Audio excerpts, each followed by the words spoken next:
Welcome to the Cloakroom with Peter Roskam. Former Congressman Peter Roskam leads Baker Hostetler's federal policy team. Through interviews with leading members of Congress, Peter provides an insightful first-hand view into the latest policy and political debates on Capitol Hill. In today's episode of the Cloakroom with Peter Roskam, Peter interviews Congressman Steny Hoyer, a Democrat from Maryland. First elected in 1981, Congressman Hoyer has served with 8 presidents and seen the House majority change parties 5 times.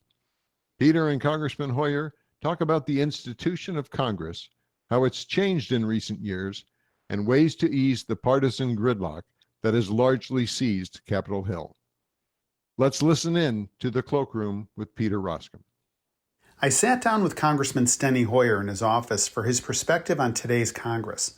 After all, he arrived on Capitol Hill during Ronald Reagan's first term and has served through every president since. But he's got an interesting backstory, which I asked him to share. His insights are valuable because he's served as House Majority Leader twice. In other words, he's seen a thing or two.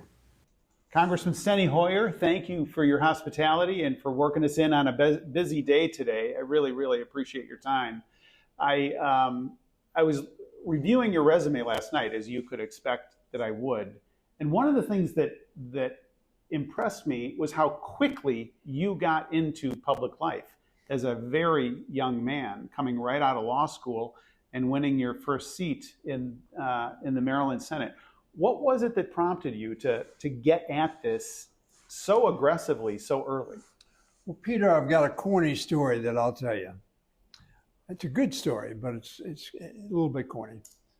I went to the University of Maryland. I wanted to go to Princeton, didn't have any money. Got offered a scholarship to Lafayette, which is a sort of a junior Ivy League school. Didn't have enough money. They gave me a scholarship, but I couldn't make the difference. So I went to Maryland, commuted, and I thought going to Maryland was sort of a step down for me, which turned out to be now the third best thing that's happened to me in life. Marrying my first wife was the first. Marrying my second wife was the second. Beautiful.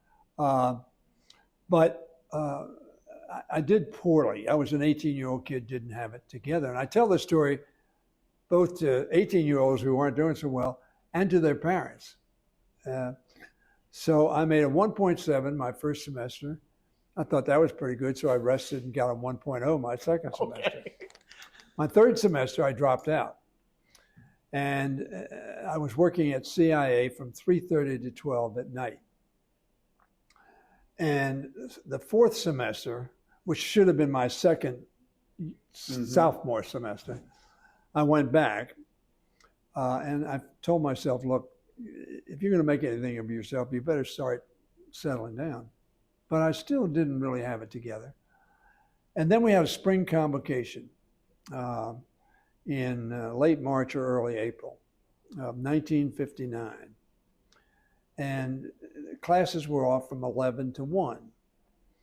And I had a history class. I came out of the building and was walking up the hill that went both to the student union and one building past the arena where the speaker was going to address us. But I thought, oh, I'll just go have lunch. A little later, I'll have to get to work. And driving by me in a 1958 Pontiac convertible, and I recognized him. It was the speaker. So I said, that's cool. Meaning a 1958 Pontiac convertible. And so I said, I'm going to go hear him speak. So I went and heard him speak. And he gave a speech that I think he probably gave on hundreds of campuses. And I think, like probably an awful lot of young people, I was inspired by his message of service, of involvement, not necessarily being in politics, but of involvement. And so that semester, matter of fact, the next week, I changed my major from a business major to a political science major. Do you know who that speaker was? Who? 1959 spring. Guess. John Kennedy. John Fitzgerald Kennedy. Hence the memorabilia around us. Yeah. He changed my life. It was like a Road to Damascus experience. I made 3.8 that semester. Son of a gun. Graduated with high honors. Got admitted to Georgetown Law School. And 5 months out of Georgetown Law School, 3 years later, I ran for the state senate and was elected. So you graduated in the spring, and you're elected that November.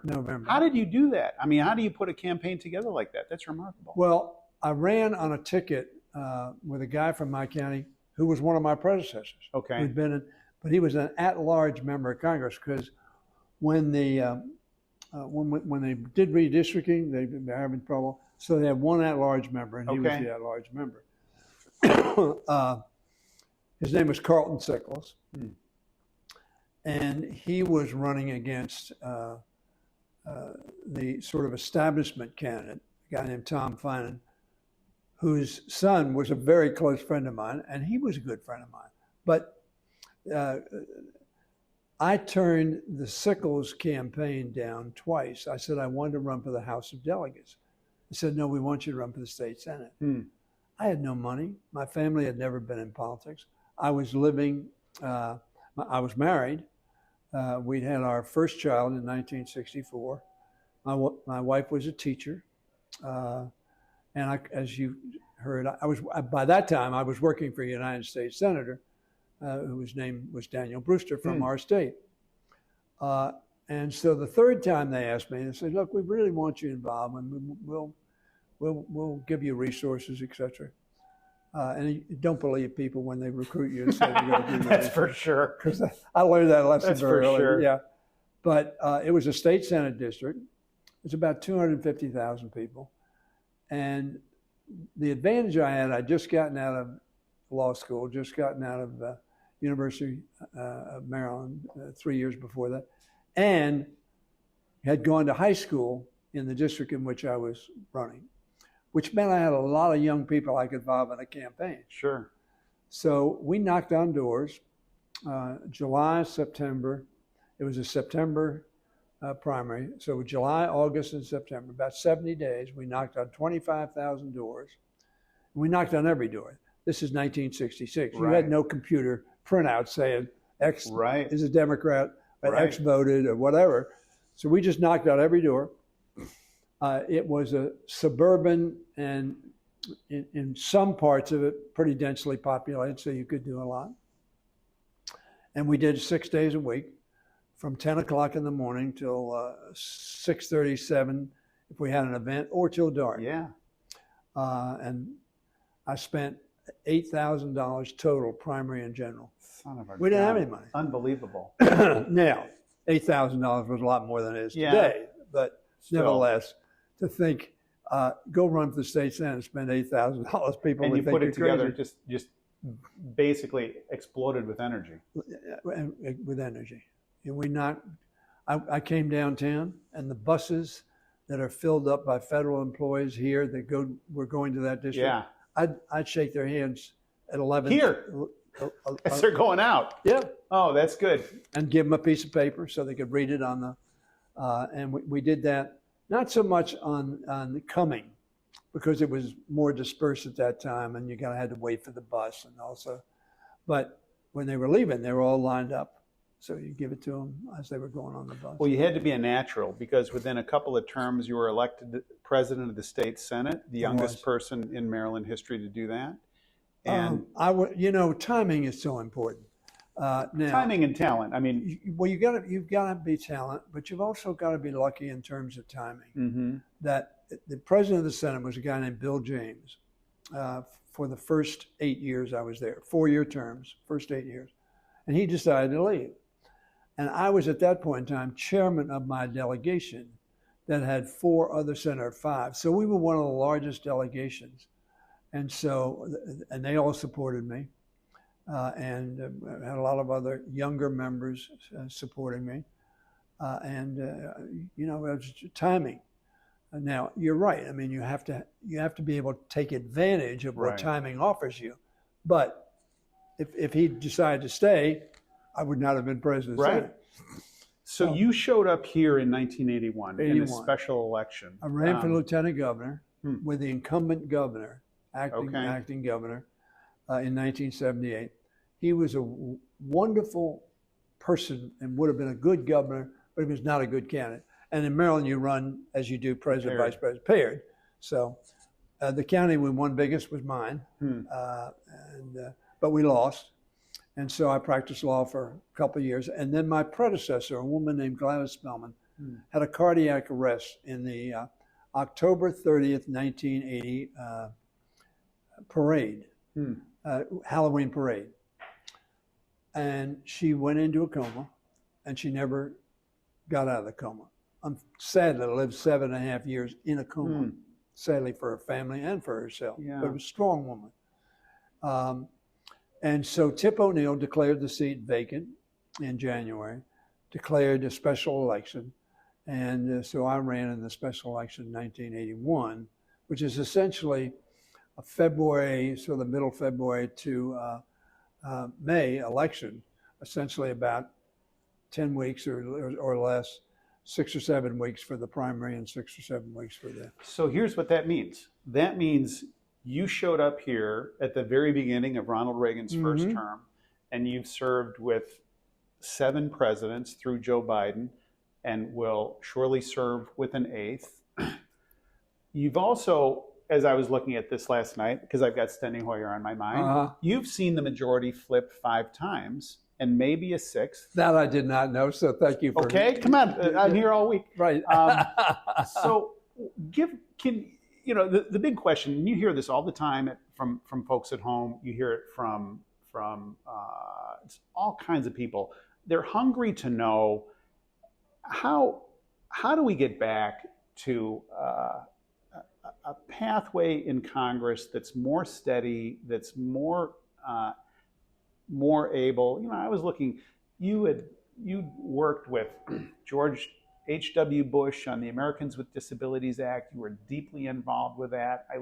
You're involved in the Help America Vote Act, another landmark piece of legislation, and these are just a couple of them. So this environment that we're in right now, Steny, it's really hard to imagine that's possible right now. There's members on both sides of the aisle that are performers and are not serious legislators. And I'm not asking you to criticize your colleagues. I'll do that. What I'm asking you to do is to reflect, how do you think we got here, number one? And as you contemplate the future of what Congress can look like, going back to your inspiration, think about that, a transformational moment where a public figure essentially looked you in the eye as a young guy and as you described it a couple of minutes ago, changed your life. Yeah. How do we get back to that level of inspiration? So how do you think we got here, first of all? On the latter point you make, I'm not sure that we haven't had moments like that. I am sure that you can find 1 million young Black people, men and women, who were equally inspired by Barack Obama. Fair point. So I think, we haven't lost that. Kenny was a particularly inspirational figure. Jack Kemp, you weren't here when Kemp was here, but you knew Jack. Sure. Jack was equally inspired by John Kennedy. Interesting. He and I talked about that. Right. And he went to the Republican Party. I was in the Democratic Party, but equal inspiration from a charismatic and a very articulate speaker who could motivate people. How we got here. Politics has always been a rough game. You ask Thomas Jefferson, he'll say it was a rough game. Yeah. You ask Abraham Lincoln, it was a rough game. That's Franklin right. Roosevelt, it was a rough That's game. right. Ronald Reagan, not so tough for him. He was a figure respected by almost everybody because he had values and you could disagree with him and not be disagreeable, right, or not dislike him. It's difficult to assess this as one person's, because it's not. America became more coarse over the years. Newt Gingrich came to the Congress in 1978. At that point in time, the Republicans were led by, I think, one of the most decent human beings that I've ever met, and who I became very close to, Bob Michael, from your state. From my home state. Peoria. Mm-hmm. And he and I became good friends. But Gingrich came in 1978, and I don't know when he said it, 78, 79, somewhere in there. He told his party, and eventually told the public and his Republican colleagues, all of them, if we continue to work hand in glove with the Democrats, even though we disagree with them, and we go, but we lose with a degree of cooperation. Gingrich's premise was there's no reason for the American people to change. So what we have to do, we need to bring the Democrats down. And for the next 16 years, he proceeded to do that, including Bob Michael, who he forced out. And Jim Wright. In 1994. Jim Wright, very tough on Jim Wright. Ironically, after he went after Jim Wright for presumably profiting from a book that he wrote, Gingrich did the same thing with Murdoch, and it came back to haunt him. But nevertheless, Gingrich's premise proved to be right, in the sense that we heard ourselves from time, Wright, Roskam, others, who did things that in their time would not have been questioned. But it was not their time. It was a reformed time. It was a more sensitive time to ethics and propriety. And Gingrich just beat on that, and the Democrats are corrupt. The Democrats are lying. The super liberals are selling you out as a country. And that mentality became, I think, by too many perceived as that's the way you do politics. Dick Gephardt called it character assassination, the politics of character assassination. And Gingrich had perfected that. Now, he could not have done that if the environment of the country had also not become more polarized. So, I mean, you can't blame him alone, but he was taking advantage and adding to that polarization and to the belief, not that the other side was just wrong, but the other side was immoral and unworthy. That's where it gets really, really tough, and it becomes actually oppositional. So what I've noticed is the ability to take yes for an answer, for example, to negotiate. If we were to come in and sit down and go through any of these landmark bills that you were involved in, there's some level of negotiation and back and forth, and the ability to let your opponent take a victory lap and take some credit for something becomes very, very difficult, because if you do it, then you're a sellout. You've lost your way. And now the balkanization with all of this media makes this environment really, really tough. So let me just give you an observation. So I was a staffer in the mid-'80s, and I worked for Henry Hyde. And I remember hearing your name because it's an unusual name. And I remember seeing you one time. We didn't even have a conversation, but I remember seeing you by the Capital South Metro station for some reason. And your name and your demeanor sort of always stuck with me. So I always felt this level of connection with you, even though there was no connection, but it was just as a side. I always think of you when I'm on the Capital South Metro. I see something. All right. So there was some connection. What's that? Henry Hyde and I were both Sigma Chi's. Oh, well, there you go. He was at Georgetown. Yeah. And you were too? No, I was at Maryland. Oh, you're at Maryland. Well, no, I went undergraduate. I was at Maryland. Okay. Law school, Georgetown. Okay. And Henry Hyde and I, of course, had disagreements. But Henry Hyde was proud of the institution. Yeah, he was. And he was not one to tear down the institution. Yes. Or his opponents. he agreed vigorously. He was extraordinarily, as you know, Oh, yeah. articulate and smart. Yeah. And he was a good friend of mine. I remember he went on a Helsinki Commission trip when the Republicans were in charge, and therefore he was the chairman. But I'd been chairman of it.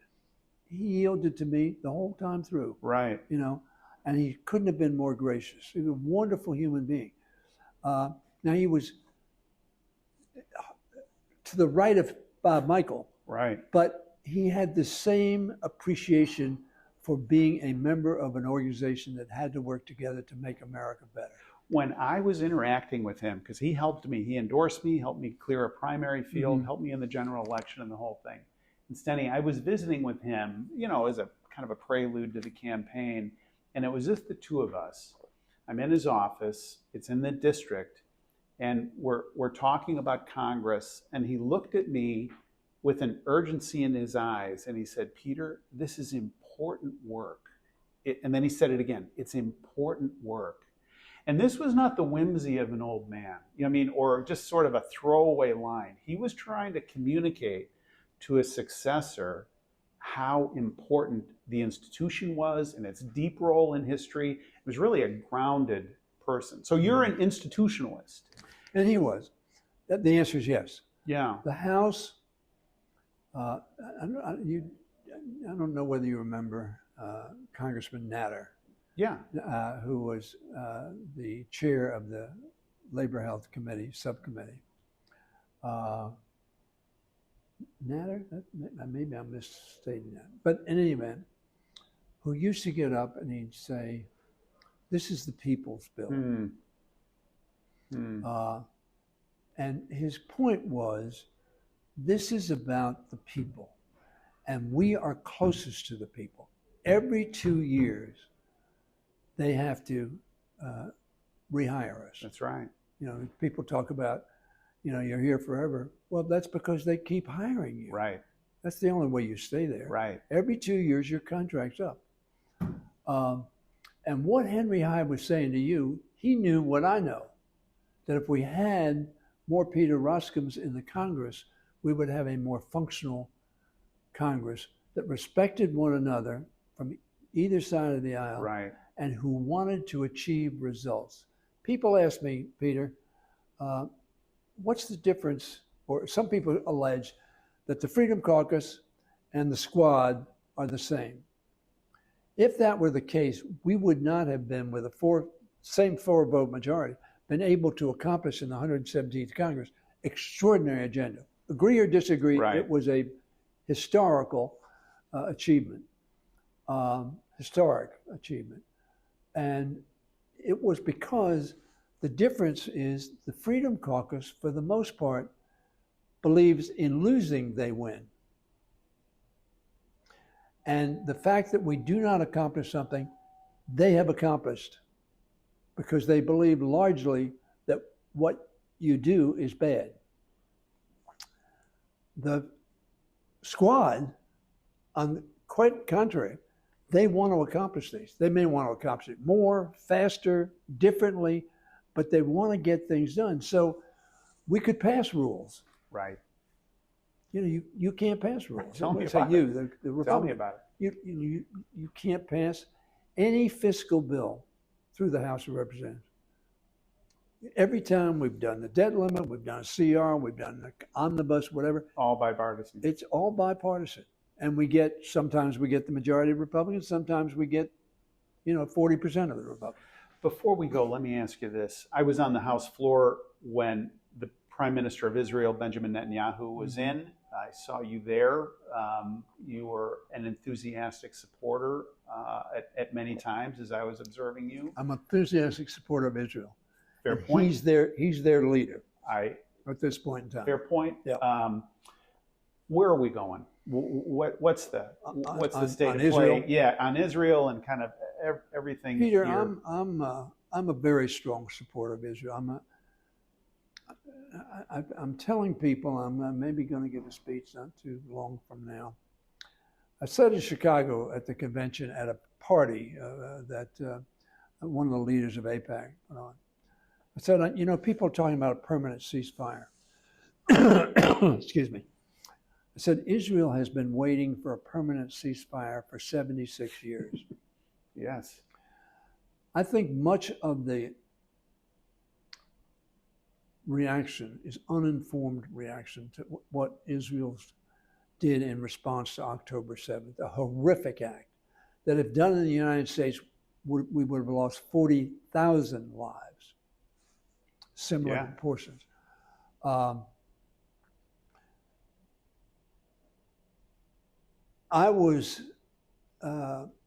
met with Ariel Sharon as Prime Minister on August 15th, 2005. Now, why do I bring up that date? Because at 12 midnight on August 16th was when Israel vacated Gaza. And they did so forcibly. They made Jewish residents of Gaza leave. With the IDF making sure they did enforcing leave. it. So they made a determination, okay, fine, we don't want to be in Gaza. You don't want us there. Palestinians, the PA at that point in time is who they thought they were turning it over to. As you know, 2 years later, Hamas, in effect, kicked the Palestinian Authority out of Gaza. But I believe that Hamas's only express intent is to kill Jews and destroy the state of Israel. Israel should not be thought to require them to tolerate tens, hundreds, thousands of rockets in the last 20 years coming from Gaza into. Now, it so happens the massacre, the horrific criminal event that occurred, murders, rapes, children being murdered, but they have been under assault continuously since Hamas took over. And Hezbollah, now raining many rockets, but have been raining rockets continuously over the last 15, 20 years. We would not stand for that if it came from Mexico or Canada. Mexico and Canada would not exist. Israel has to remove Hamas. Hamas tactics were a violation of international law. That is, placing offensive weaponry in civilian areas, schools, hospitals, community centers, shopping centers, etc. And I asked people, what was Israel's option? To leave them there? To have them continue to rain rockets down on their people that they were responsible for protecting? In Sderot, which is just a mile from Gaza, in southern Israel, the gymnasium, the play area for kids, is a bomb shelter. I've seen it. Yeah. And so I'm frustrated that people do not understand why Netanyahu, and I don't agree with Netanyahu, they should not have settlements in the West Bank. The U.S. policy is no settlements. Settlements are undermining the ability of the Palestinians to have their place. And it also, many of the settlers are radicals and commit criminal activities against Palestinians. It is a destabilizing function, which Smotrich and Gavir, who are members of Netanyahu's cabinet, rationalize and promote. So I believe that Israel's policy is an understandable policy given from 1948, the establishment, to today. Some of the Arab people have still not accepted the presence of Israel and believe that it ought to be eliminated. Now, that's not the Abraham Accords. Donald Trump affected that was a very, very positive move forward. I think the attack of October 7th was an attempt to undermine the Saudi normalization of relations with Israel, which will help stabilize the region. And I also believe that we have to have a two-state solution. When Gvir and Smotrich and Netanyahu say that's not possible, you cannot put your enemy in a corner and say you have no options, because then your enemy has no option but to fight, to try to survive. So in any event, when I said, I know Netanyahu well. I've been to Israel 20 times, starting in '76. I've been there every decade since the '70s. I have great admiration for the resiliency, the courage of the Israeli people, and for the abilities of the Israeli people. They've been extraordinarily talented and successful in creating a miracle, really, out of a desert. Yes, I was there. I was enthusiastic about supporting Netanyahu's premise that we have to eliminate Hamas, because we cannot tolerate on our borders an entity, not a country, but an entity that says their objective is to kill Jews and destroy our nation. We cannot tolerate that. Well, Steny Hoyer, you've been generous with your time today, and I'm really, really appreciative. You've taken us from a spark in your eye, from looking at JFK all the way up to today, the most current issues, and given us a perspective all the way in between. And so I'm glad you're in Congress. I'm glad you're running again. And I really, really appreciate your time today. Peter, let me respond. I'm not glad you're not in the Congress. Very, very frankly, I'm glad that Sean Casten is, because he votes on our team, we become the majority. But your service in Congress as a Republican was what we need. You voted with your party, I don't know, 70, 80% of the time, probably, maybe higher than that.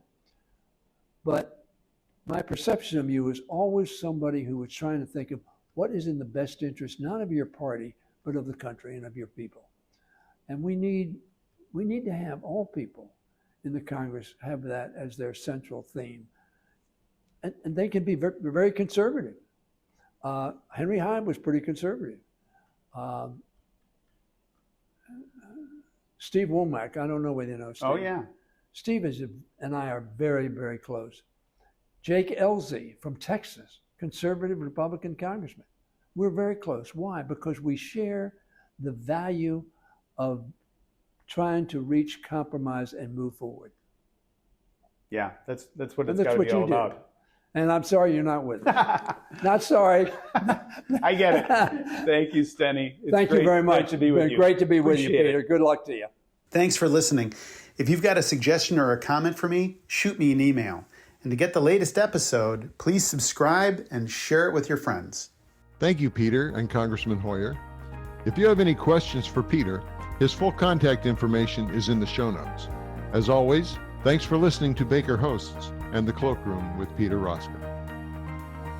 Comments heard on Baker Hosts are for informational purposes and should not be construed as legal advice regarding any specific facts or circumstances.